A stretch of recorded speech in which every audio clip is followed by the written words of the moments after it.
వెస్టేజ్లో full time చేయాలని నిర్ణయించుకుని నా ఇన్స్టిట్యూట్ అమ్మేసి వెస్టేజ్నే జీవితంగా భావించి వెస్టేజ్నే కెరీర్గా భావించి ఎన్ని అవమానాలు వచ్చినా ఎన్ని నెగిటివ్లు వచ్చినా కొంతమంది కొందామన్నా కొంతమంది చేద్దామన్నా కొంతమంది చేయకపోయినా ఎవరున్నా లేకపోయినా ఈ బిజినెస్లో నేను నిలబడడం వల్ల నా పని నేను చేసుకుంటూ వెళ్ళిపోవడం వల్ల జస్ట్ ఈ 5 సంవత్సరాలన్నరలో 83 రూపాయలతో స్టార్ట్ అయిన నా జర్నీ ఈ రోజు వెస్టేజ్లో యావరేజ్గా ప్రతి నెల 5,70,000 రూపాయలు ఎవ్రీ మంత్ ఇన్కమ్ తీసుకుంటూ నా లైఫ్ని చాలా హ్యాపీగా ఎంజాయ్ చేస్తున్నాను.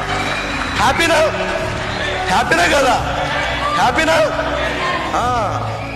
మా ఫ్యామిలీ కార్ అంటే ఏంటో తెలియదు, మా అమ్మ వాళ్ళ కార్ తెలియదు, మా నాన్న వాళ్ళ కార్ తెలియదు. నా జీవితం కూడా అట్టగా అయిపోద్ది అనుకున్నా. ఈరోజు వెస్టేజ్ పుణ్యమని 15 లక్షల కార్లో తిరుగుతున్నా, ఆస్తిపాస్తులు కొనుక్కున్నా, జీవితం చాలా హుందాగా ఉంది, సొసైటీలో గౌరవం వచ్చింది, సొసైటీలో ఉన్నదానం వచ్చింది. నాలాంటి వాళ్ళు ఎంతో మందికి నన్ను చూసి జీవితాన్ని గొప్పగా బలమైన నిర్ణయాలు తీసుకున్నాడు. ఎంతో మందికి మార్గదర్శకంగా మారాను. జీవితంలో ఏమి కోల్పోయినా ఇవన్నీ కూడా నాకు వెస్టేజ్ ద్వారా ఫుల్ఫిల్ అయినాయి. మిత్రులారా నిజంగా